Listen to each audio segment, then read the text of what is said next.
Pigeon Creek, Indiana, 1818. A little boy, Abraham, helps his father chop wood, and suddenly he sees a dark-skinned man and woman, whose hands are shackled, being led to the boat. The guard is attacked by a small dark-skinned boy, screaming and asking him to let his parents go. Abraham recognizes him as his friend Will. The boy tries to help his friend, but his father, Thomas, stops him. However, determination takes its toll. Abraham grabs an axe and runs towards the guard. This skirmish ends in a loss. The guard generously treats the guys with biting blows from the whip. Thomas and his wife Nancy rush to save their son. Several strong blows from the man knock the guard down, and he falls into the river. Mr. Bartz gets Father Lincoln's attention with a rough blow to the shoulder with his cane. This vile slave owner in a top hat, due to a fight incident, fires them all and demands payment of all debts with interest. Mr. Lincoln refuses to do this, to which he receives a meaningful response.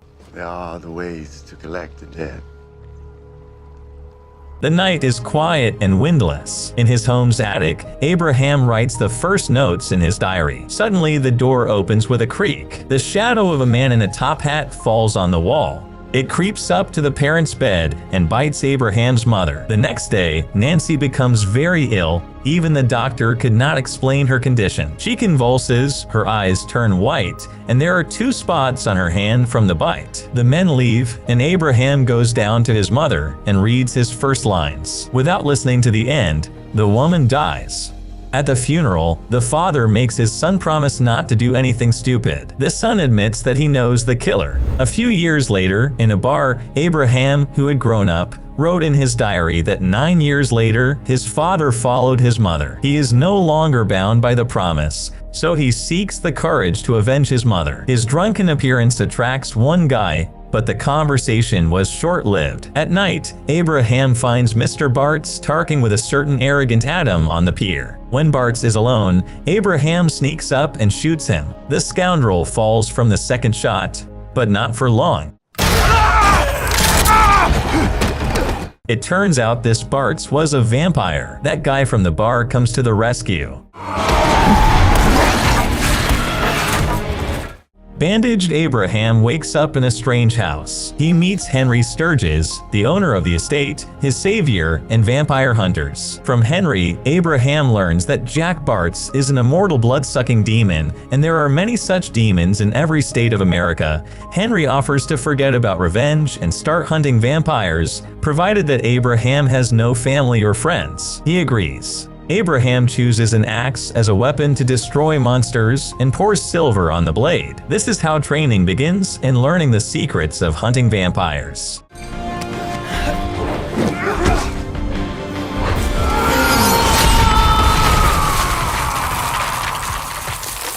Henry wants Abraham to kill the vampire leaders, Adam and his sister Vadona. Together, they killed the tribes and early settlers, and after the arrival of slaves, they founded an empire in the American South. Now they are moving north. The hunter's task is to stop them. 1837, Springfield. Abraham, looking for housing, enters a shop where he meets its owner, Joshua Speed. The owner just needs a sales assistant. Therefore, he is ready to lend a small room to a traveler if he agrees to work for him. One day, the store is visited by Mary Todd, a pretty girl who conveys an order to Abraham. That day, he receives a letter from Henry, and when night falls, Abraham goes on his first vampire kill.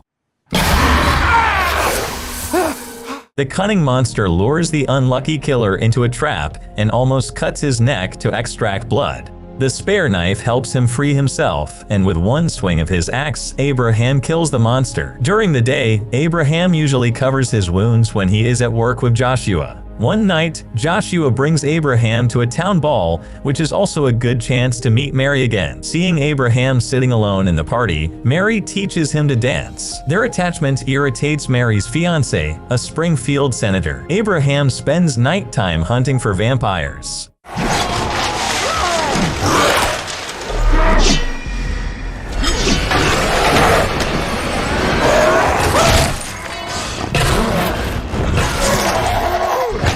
After a while, Abraham realizes that there are a lot of monsters in Springfield, and he alone is not capable of such a task. Sleepless nights bring him to exhaustion. When Abraham spends the day with Mary, he reveals his identity to Mary, which makes her fall even more in love with him. However, Abraham decides to stay away from Mary rather than grab her into the monster world. At this time, Bartz was watching them. Meanwhile, the fact that a mysterious hunter has killed 6 vampires alerts Adam and Bedoma. One day Abraham meets his childhood friend Will. Will asks him to help him get the papers stating that he was born free and get rid of the attention of the bounty hunters. Abraham was just studying to become a lawyer. When they went to resolve this issue, they were attacked by those same hunters. Abraham fights back with his remarkable strength. However, the two end up in jail, and Mary has to help them out. During this time, Abraham proves himself to be a very potential politician. His contributions to the community impress the town senators. Henry suddenly appears and warns that they need to hunt vampires, not votes. Abraham explains his activities as a backup plan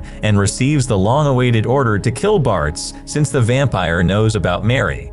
In a furious horse chase, there is a very competitive fight between Abraham and Jack.